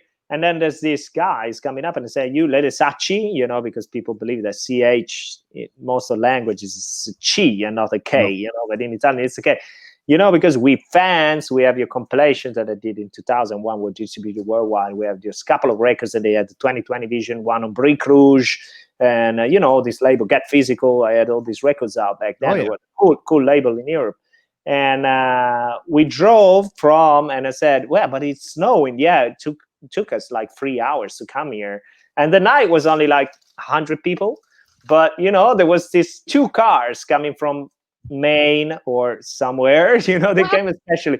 And so I could see both ways, I can see what you're saying, but I can also see this exchange between US and Europe that sometimes is weird, Yeah, no, for sure. I mean, I was talking more about like when we started coming there and we were meeting younger producers, and like I was really just trying to segue into the fact that we over our time coming to Italy have built with a lot of these kind of younger next generation of producers, or I mean, not necessarily younger, but like this generation of producers that, really just started getting credit over the second half over the last 5 years, like that's for sure. And like, working with funk compilation. So we put out this Italo funk compilation, like kind of was this brainchild. We were all in, where were we? We were with Lowheads and we were with DJ Roca. We were all having dinner, where Parmesan. Reggio Emilia? Reggio Emilia or Parma, Reggio Emilia. So very close. That's why you had Parma. That's why it's called Parmesan from Parma, Reggiano, Reggio Emilia. That's it. Pink. This is 2004. This is Gino on tour in the US in 2004. M3 in the house. Shout out to M3 Danny. What up? Danny. Yano on that flyer. That's a dope piece of music history there. This is a street poster that I took from Love it. Yeah. I think we played Manny's Party at Green Gorilla Lounge the year after that in 2004. What day? 2004, right? Yeah. Wait, so this was around the same time that we went on. We drove around. We drove across the U.S. We did a whole road trip tour. When no one knew who Soul Clap was, we just were calling in favors basically from people we met from going to Winter Music Conference. And Manny booked us in San Francisco, and we played his Green Gorilla Party, which actually was in San Jose, not San Francisco. But can I just tell you guys, I played a Green Gorilla. Yeah. I'm still hung up. Very well, this girl with no shoes on the dance floor. I'm still hung up on Lele's story of ordering dinner at the Phoenix Landing in Cambridge, especially coming from a food culture like Italy. I can't even describe how horrific the food was at the Phoenix Landing when we were doing our weekly Wednesdays, and that was part of our deal. We weren't making much money. In fact, pretty sure we were losing money on every booking then. But like part of our deal was we got a free meal out of the thing. This is like pre kind of like touring Soul Clap days, so we didn't have no dough. And we would have to, so, oh yeah, what are you gonna eat? And it's like anything you ordered off the menu. By the end of your DJ set, you were like, feeling terrible. Do you remember what you ordered? A burger.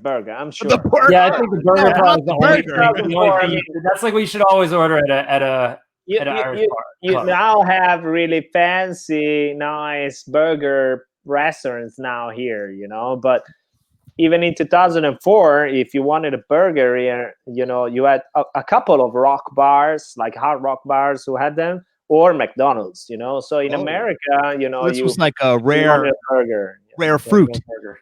But Not sorry really rare, but to go back to this Italo funk thing. So we put out this, we like kind of brought together all these producers, including Lele, who's now kind of helped us envision this as like our project in our like big Italian project of connecting with our Italian family out there. So we put out Italo funk last year in early 2009. Yeah. Early 2009 with a ton of producers. Let's bring up that Chris, do you have that, or should I bring up? I'm just going to bring it up on. Well, let me grab my copy. Record of the day, man.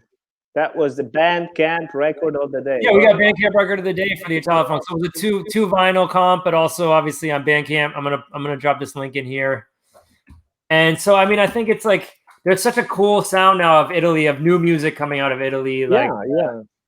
Some of these people on the compilation and like this like really funky music, original kind of funky music. There it is, Italo funk. Some people on that compilation have been doing rounds for years, man. Yeah. Some are newer, like you mentioned, Low has. They're new kids on the block, but Funk Rimini, man, Funk Rimini, the newer.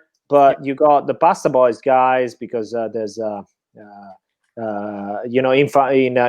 Capo Fortuna, there's DJ Rame, who's like being from the 90s. Shout out to Rame. There's the deep house legend. Boys.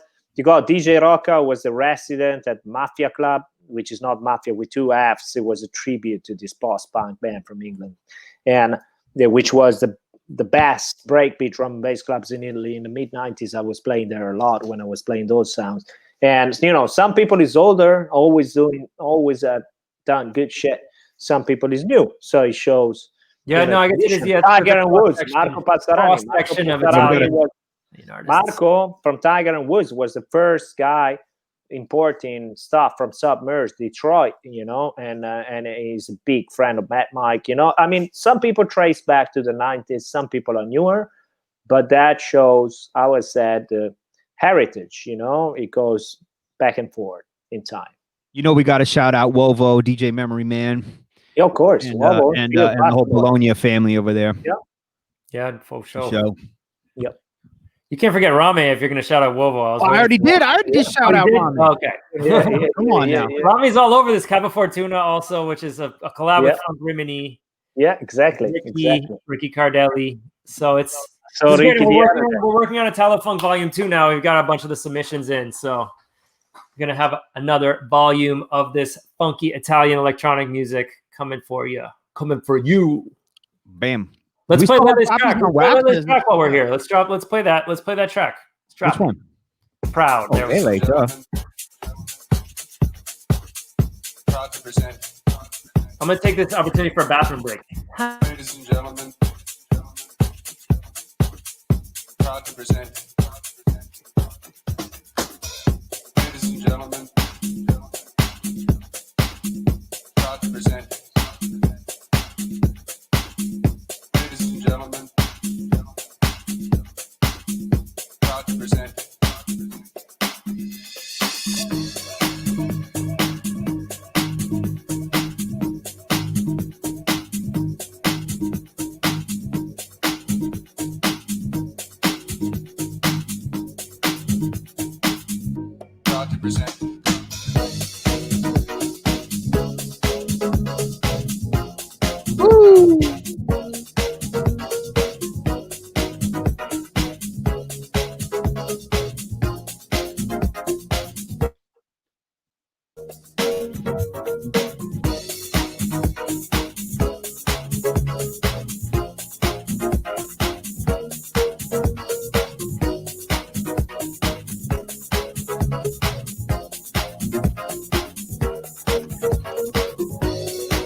got some messed up internet sounds going on there. Yeah. On my end, Skip, the track skip, does not do that. No, it doesn't skip. Is that you got some M1 bass sounds going on there?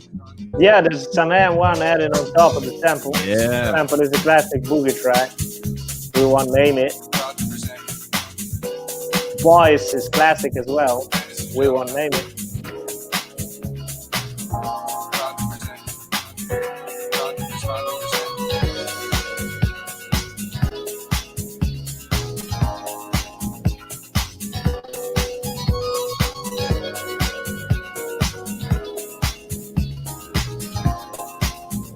Got a shout out in the chat room. Nico Panzini tuning in from Italy. If there's any other Italians watching, we love you. We miss you.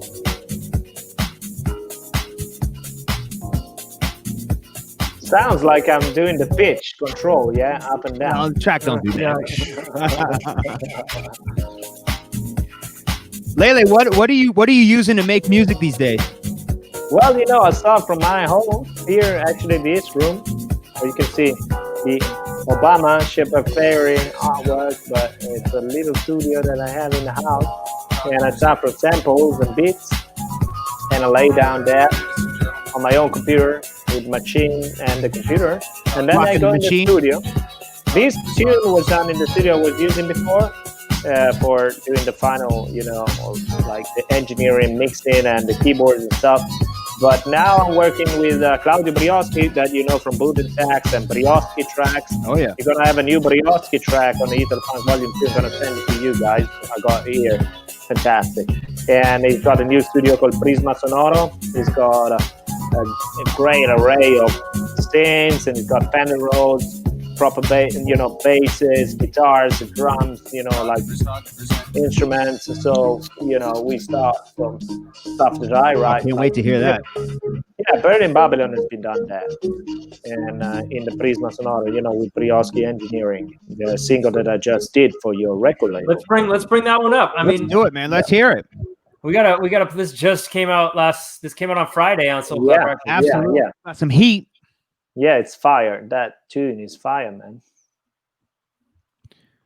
Let me see. I'm dropping that in the chat just in case as well. Yeah. Yeah, that song came out exactly of samples and beats that I laid down here, because I had that disco sample looping up, and I was working on it and giving some beats, and then I had the vocal. The vocal comes. A lot of people spotted it out, so we can say it. They said you used the super discount sample. I didn't use the super discount sample. I loved that sample from Etienne de Crécy, super discount, back from the end of the 90s when it came out, and I started playing that French deep house sound. And I always dig that up. Then I finally found it, and it's an interview to Rasta people from Jamaica, and they saying all those words, about the weed culture, and then so I found the whole sample. So I said, let's pay a tribute to this tune, and of course dub reggae and all that culture that it's also part of my background, and had that vocal to this disco sample that I was working on, and it just worked, and it worked, and I played that for months, and it's just I think it's a good tune. It's bad to say when you're talking about the stuff that you did, but I think it really worked out well. Yeah. I was just wondering, since you were like old school guy, if you were an MPC guy, but it sounds like you were using machine. Yeah, I use machine, which has got something similar to MPC, but I have to say that I'm Logic. I love Logic audio. I love bricks. I use machine, but I like to see the bricks. I'm a bricks guy. He's a bricks guy. Yeah, I'm a bricks guy. The bricks, man. Some people is like that. I've never heard it called the bricks, but it describes it perfectly. It is. There's bricks. Yeah, I'm a bricks guy. I like to see the loops. Copy and paste the loops, and then I have another sample add to it. I'm very old school in that, because it started in the 90s with Cubase and the Akai 3000. Well, I'm joining the game late because I bought an MPC on Reverb the other day. Which one do you buy? I bought a 1000. You bought a 1000. You went with Ahmed. You talked to Ahmed about that? All right. No, I was talking with Taylor Bent. Babylon. Does Ahmed got the 1000? Yep, Ahmed has the 1000. I'll have to get some tricks from him. I got a little bit of learning to do. You got deep on that. Oh, Tech 12, All right. shout you out in the chat room. He just got in at 1,000 too. Tech 12, you and me, we're late to the game, bro. We're gonna work it out. Babylon.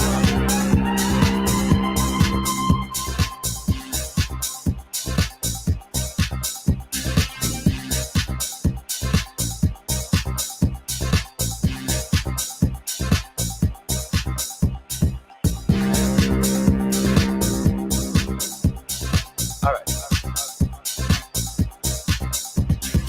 Babylon.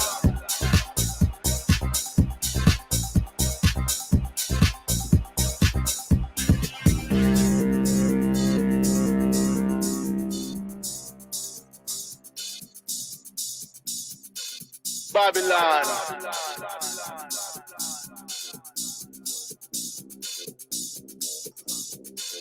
Move it, Babylon. Move it with your bloody meditation, your flesh art. Rasta no one on blood for drink. So see I and I that it is where reggae continue because I know them fight against and they use several ganja, which is marijuana, and cali weed, sensimilia. You can never go wrong with the song about weed. Rasta.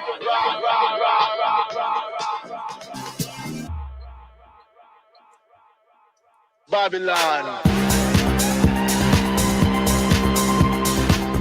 Weed and siren And burning the white man. and burning Babylon. Burn down Babylon. You know, Babylon. Babylon is a symbol, you know. I mean, it's like you don't have.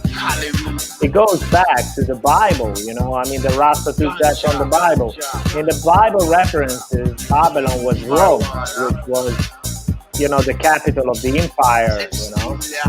And whatever is the capital of the empire, we're against it, aren't we?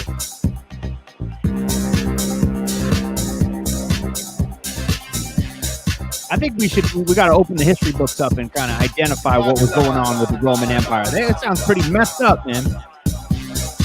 Maybe a mirror to these contemporary I feel institutions you know, the American modern empire is not that different, you know. That's I mean, what I'm it's trying to say. Yeah. In fact, the Babylon of the Rastas was considered America. I mean, the capitalist society that was, you know, conquering the world through the new imperialism, you know. But it doesn't have to be a political song, you know. It's more of a reference to the subcultures that I grew up with. It could be deep house, it could be reggae, you know, it could have been pop punk or the new wave or grunge, you know. I mean, we're talking about, you know, the whole street culture music that comes from the underground. I know we have a mutual appreciation for Bad Brains. This reminds me Of course, and you have that in the video, Parlor Room. That was a major part of this tune becoming comfortable requested. It's because I played it the first time publicly in a Parlor Room session, and it went well. And I wore a Bad Brain shirt on that session. So yeah, I love Bad Brains. I grew up with skateboard and the skateboard and punk hardcore culture when I was 13, 14. I was really young with that. I wish we had some video of you skating back then. Yeah. I mean, I wasn't beat out. I was doing any kind of big tricks, but you know, we went out, you know, every day, you know, and like stealing pen markers to do the first tags, and you know, having like, you know, I mean, you know what I mean. It was being a teenager in the 90s. Being a teenager in the that was the end of the 80s. I have to say, I'm old, man. I'm old. We're talking about the very end of the 80s, so we still have all those 80s subcultures, you know, punks and, you know, skaters and ravers and goths and all of that, and you know, and we were very young, so luckily the 90s brought all of this together. You know, in the 80s, if I was older, you know, some of the people who are older than me, they kept to those little, let's say, youth gangs. You know, for us, it was all fantastic. It was just screaming against authority, which when you're 13 is basically your parents and the police and the school, you know. But that taught us a lot, you know, and eventually I became a DJ. I could have become a punk singer, you know. It's just like this kind of detours. Well, Lele, it's been a real pleasure catching up, man. And Absolutely. It's been great as always, you know, spending time with you guys. we miss Oh, we Milan, love man. you. Hopefully We we miss can ya. come and see you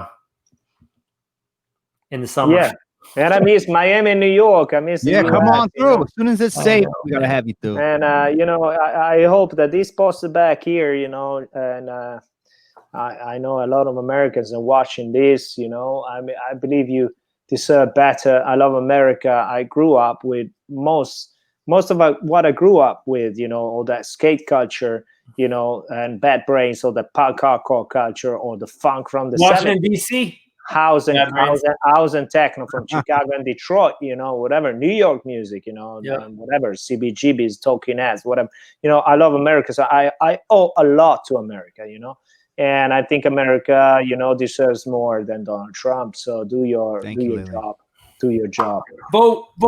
Get out there and vote. Yeah. All right, man. Cool, We will, Lele. oh, you know what? Let's have you introduce our vinyl thoughts. So just hang on for 1 second. I'll pull it up. Normally we bring our guests out, but we got an Italian vinyl thought, and Lele is going to introduce it for us. But That sounds right. Yeah, next week- I know it already because Charlie showed it to me before the show, and I was mentioning it before. This project is called Omniverse, as it was happening at the early 90s. It was a project that only happened for 2 releases. That happened a lot back then. You know, you chose an AKA for just a couple of releases or just one. And this is Mozart that we mentioned a few times, you know, with Jazz to Funk and Baya, whatever. It's like old school DJ at that point in 91. Together with Ricky Montanari, was an up and coming, but house DJ with the house kids were loving. It was a great house DJ. So it's a deep house from the early 90s that we were mentioning before. Top of the game. All right, y'all. Thanks for tuning in for this little Italian history lesson. Next week, we got Scream, one of the UK's finest. Going to be talking all about history of dubstep, UK garage, just being a nutter. So see y'all next week, same time, same place. Lele, thanks again. We'll see y'all. Peace.